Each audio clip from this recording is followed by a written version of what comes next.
First அவர்கிட்ட கேட்ட கேள்வி, நீங்க ஏஜ் ரொம்ப கம்மியா இருக்க, உங்களுக்கு எக்ஸ்பீரியன்ஸ் எப்படி இருக்கும் அப்படின்னு தான் கேட்டுட்டு டாபிக்கே ஆரம்பிச்சோம். அப்புறம் தான் அவர் சொன்னாரு, முதல்ல வீட்டுக்கு பார்க்க வரேன் அப்படின்னாப்ல. வந்த அப்புறம் தான் இந்த வாஸ்து சார்ந்த விஷயங்களை அவர் சொல்லும்போது அந்த பாதிப்புகள் நமக்கு இருக்கு அப்படிங்கிறத அனலைஸ் பண்ண முடிஞ்சுது. ஃபர்தராக அதுக்கப்புறம் நிறையா உள்ள டச்சிங்கில் அடுத்தடுத்த ப்ராப்பர்ட்டி பார்க்கும்போது வைக்கும்போது டிஸ்கஷனுக்கு கூப்பிடுவோம். அப்புறம் தான் அவர் சொன்னார், நாங்கள் வந்து இதை அடுத்த கட்டத்துக்கு எடுத்துகிட்டு போகிறதுக்கு நாங்கள் வாஸ்து கிளாஸ் ஆரம்பிக்கிறோம். நீங்கள் அதாவது ஆஃப்லைனில் இனிஷியலாக ஸ்டார்ட் பண்ணும்போதே ஜாயின் பண்ணுற பிளான் எனக்கு. அப்புறம் ஏதோ காரணத்தை தள்ளி போச்சுது. ஃபஸ்ட்டு என்ன அட்ராக்ட் பண்ணது உங்களுடைய லோகோ, அது சொல்லி ஆகணும். அந்த கோதை வாஸ்துன்னு வச்சு நீங்கள் நேமும் உங்களுடைய லோகோவும் வந்து என்ன ஒரு அட்ராக்ட் பண்ணிச்சு. இது ஏன் கற்றுக்கணும் அப்படின்னா, இங்கே எதுவுமே பொய் இல்லை, சொல்லப்பட்ட விஷயங்கள் எதுவுமே பொய் இல்லை. மூட நம்பிக்கை அப்படிங்கிறது ஒரு கான்செப்ட் இல்லை, என்னோட ஒப்பீனியன் அது. சரிங்களா, எனக்கு நடக்கலை அப்படின்னா வந்து அது மூட நம்பிக்கையாக நான் பார்க்க போடுறேன், அவ்வளோதான் விஷயம் என்ன. ஸோ அடுத்த ஜென்ரேஷனுக்கு இதை எடுத்துகிட்டு போகும்போது வந்து பேசிக்காக ஒரு விஷயம் என்னன்னு கேட்டிங்க அப்படின்னா வந்து நம்ம நல்லா இருக்கணுங்கிறதுக்காக இதை பண்ண போகிறோம். நம்ம நல்லா இருக்கணும், நம்ம சுற்றி இருக்கோம் நல்லா இருக்கணும், ஆட்டோமேட்டிக்காக அது நடக்கும் என்ன. நம்ம நல்லா இருந்துட்டோம், நம்ம வேலையை நம்ம ஒழுங்காக பார்த்துட்டோம்னால பிரச்சனை இல்லை, ஒருத்த மேலே கான்சன்ட்ரேஷன் பண்ண மாட்டோம். இப்போ யாரால மெயினாக பிரச்சனை வரும் ஒருத்தனுக்கு அப்படிங்கும்போது, நெய்பர்ஸ், ஃபேமிலி, ஃப்ரெண்ட்ஸ், இவங்களால தான் பிரச்சனை வரப்போகுது.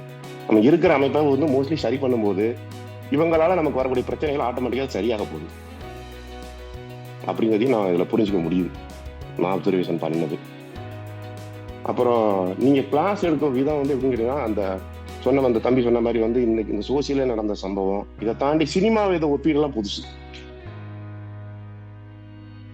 இது வந்து ஜென்ரலா யாரும் பண்ண மாட்டாங்க.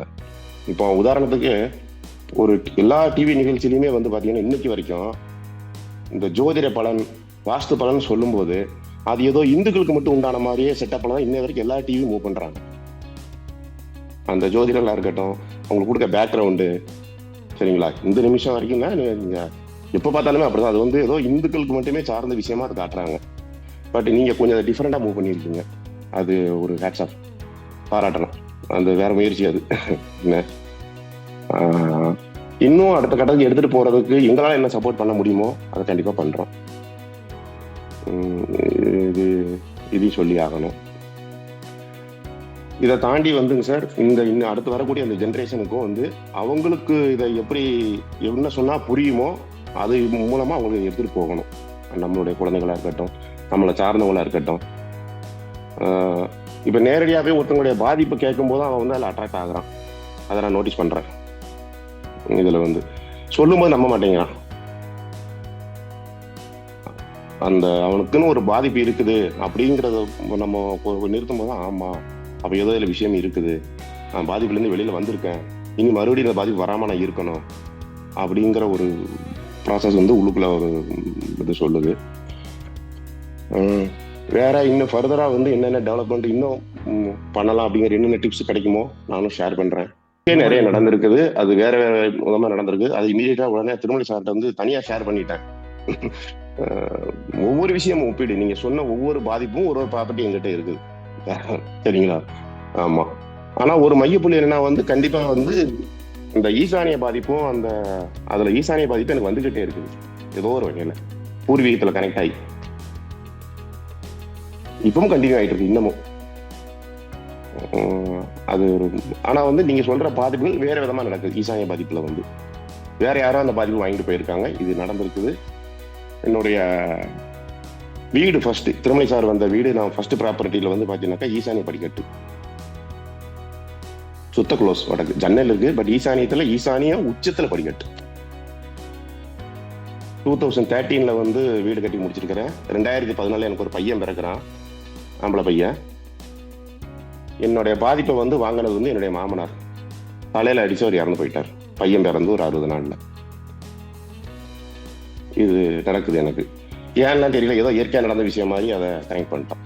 இப்ப நீங்க சொன்னீங்க இல்லையா ஒரு விஷயம், இல்லத்த பிள்ளைமார் சமுதாயத்துல வந்து மேக்சிமம் வந்து அந்த ஆண்கள் வந்து கொல்லப்படுறாங்க, அப்படி இல்லைன்னா வந்து 60 ஏஜுக்குள்ள இறந்துருவாங்க. அது இயற்கை நடத்துதோ என்னவோ தெரியல. என்னோட ஒய்ஃப் வந்து இல்லத்து பிள்ளைமார், லவ் மேரேஜ். அவங்க அப்பா வந்து 59 வயசுல இறக்குறாரு. அவங்க ஃபேமிலிக்கே வந்து 60க்கு மேல ஆயுள் இல்லை. இது அது எப்படியோ எனக்கு இயற்கை வந்து என்னை நகர்த்தி போய் அதுல மூலமா லீவ் ஆயிடுச்சு. இப்போ வீடு கட்டி ஆல்மோஸ்ட் 13 இயர்ஸ் ஆகுது. இப்போ நான் கரெக்ஷன் பண்றேன் வீட்டை வந்து. இப்போ அதுக்கான ப்ராசஸ் போயிட்டு இருக்கு. ஏன்னா வந்து நீ அந்த 14 வருஷத்துக்கு அப்புறம் இன்னொரு பாதிப்பு எனக்கு கொடுக்கக்கூடாது அப்படிங்கிறதுக்காக இருக்கிறேன். இப்போ இந்த கிளாஸ் அட்டன் பண்ண நிறைய கிளாரிட்டி கிடைச்சிருச்சு. ரொம்ப ரொம்ப ரொம்ப பெரிய கிளாரிட்டி கிடைச்சிருக்குது. இப்போ ஃபர்தரா இப்போ நான் இருக்கிற இப்போ வாடகைக்கு தான் இருக்கிறேன். நீங்க அந்த லைன் வீடு சொல்றீங்க, அந்த லைன் வீட்டில் என்ன பாதிப்பு இருக்கும் அதுவும் எனக்கு இருக்கு. நீங்க என்னைய வச்சே கிளாஸ் நிறைய எடுக்கலாம், வேற ஆள்லாம் தேடவே வேண்டாம். நீங்க சொல்ற எல்லா பாதிப்பு அனைத்தும் வாஸ்து குறைவோட நானே இருக்கிறேன். அப்புறம் அந்த கோயில்களோட அதை பொருத்தி பார்க்கும்போது வந்து அது என்ன எனக்கு நமக்கு என்ன சொல்ல வருது. இப்போ அக்னி சார்ந்த கோயிலுக்கு போனேன், எனக்கு அது வந்து உனக்கு அக்னி பாதிப்பை காமிக்குது, எனக்கு ஓகே. ஸோ இதுவும் வந்து பொருத்தி பார்க்க முடியுது. ஏன் வந்து நமக்கு கோயிலில் வந்து இதெல்லாம் பண்ணியிருக்காங்க அந்த காலத்தில் அப்படின்னு சொல்லிட்டு. இப்போ வாஸ்துக்கு முன்னால நான் வந்து கொஞ்சம் என்னன்னா வந்து வீட்டுக்கு வாஸ்து பார்க்காம கோயில் அமைப்பை பற்றி நிறைய அனலைஸ் பண்ணியிருக்கிறேன். இந்த கோயில் கருவறை எப்படி அமைக்கிறாங்க, அப்போ அந்த அந்த பஞ்சபூதத்தை வந்து கோயில்ல எப்படி பண்ணியிருக்கான். இப்போ இது வந்ததுக்கு அப்புறம் இன்னும் பெரிய கிளாரிட்டியா கிடைச்சிருக்கு சார். முன்னோர்கள் வந்து பெரிய விஞ்ஞானிகள் தான், அவங்க வேற லெவல் அது அப்படின்ட்டு அதையும் பார்க்க முடியுது. சொல்லிட்டு மாதிரி அதாவது வந்து இதை வந்து ஒரு ஒரு பிஸ்னஸ் ஓரியன்டா பார்க்காம உங்களுடைய ஃபர்ஸ்ட் ப்ரிஃபரன்ஸ் வந்து இதை அடுத்த கட்டத்துக்கு எடுத்துட்டு போகணும், எல்லாருக்கும் இதுக்குமான புரிதல் இருக்கணும் அப்படிங்கிற அந்த அந்த முயற்சி ரொம்ப ரொம்ப வரவேற்கத்தக்கது. எங்கேயுமே இதுக்குள்ள வந்து ரிலிஜன் ரீஜனையும் கொண்டுட்டு வரல. அந்த அப்ரோச் நல்லா இருக்குது. அது உண்மையிலே ரொம்ப பெரிய பெரிய விஷயம். ஏன்னா இப்போ நீங்க நினைச்சா வந்து வேற மாதிரி கன்சல்டண்டா இதை கொண்டு போகலாம், யாருக்கும் தெரியப்படுத்துற அவசியம் இல்லாம உங்க பிசினஸை டெவலப் பண்ணிட்டு போகலாம். நீங்க அப்படி போகலாம். நாங்க பாருங்க, நாங்க இவருக்கு இந்த பாதிப்பு இருந்தது, நாங்க சொன்னதுக்கு அப்புறம் சரியாயிட்டுது அப்படின்னு அவங்கள கூப்பிட்டு இப்படி பேச வைக்கலாம். சார் சொன்னதுக்கு அப்புறம் எனக்கு சரியாயிருச்சுது அப்படின்னு சொல்லிட்டு உங்க பிசினஸ்லயே நீங்க டெவலப் பண்ணாம இது எல்லாருக்கும் புரியட்டும் அப்படின்னு கொண்டு அந்த முயற்சி வந்து உண்மையில ரொம்ப வரவேற்க வேண்டிய விஷயம். பாராட்டுகள், வாழ்த்துக்கள் முதல்ல. கன்ஃபார்ம் 100%. சுற்றுச்சூழல்ல எப்படி இருக்குன்னு பார்க்க முடியுது, பிசினஸ்ல நடக்கும் போதும் எப்படி நடக்குன்னு பார்க்க முடியுது. என்ன பிரச்சனை அப்படின்னா வந்து ஏற்கனவே சும்மா மைண்ட போட்டு குழப்பிட்டு இருப்பேன்னா இப்ப நடக்கிற ஒரு நிகழ்வு வந்து டெய்லி அன்னைக்கு பொருத்தி பார்க்கறதா வேலையை.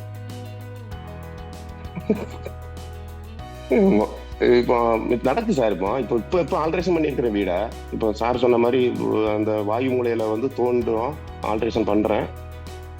அது நேற்று கிளாஸுல எப்படி சொல்லுன்னு சொல்லலை, என்னுடைய ஒய்ஃபோடைய பெரியப்பா மகன் அண்ணன் அட்டாக்கில் இறந்துட்டார் நேற்று.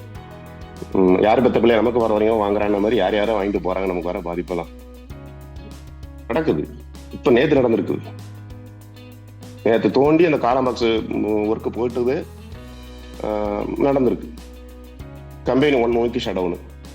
வாயுமூலை தோண்டும் போது வந்து பார்த்தீங்கன்னாக்கா அந்த மேலே வர வரைக்கும் அது நெக்ஸ்ட் வீக் தான் ரன் பண்ண முடியும்.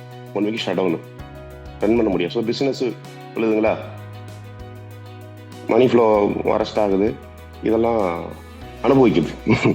அதுதான் உங்களுடைய லோகோல அட்டாக் வாஸ்துவும் வாழ்வியலும். இதுக்கு மேலே என்ன சொல்லலாம்? என்ஜாமி தந்தானே, எல்லாமே என்ஜாமி தந்தானே, எனக்கும் தந்தானே, எல்லாமே உனக்கும் தந்தானே.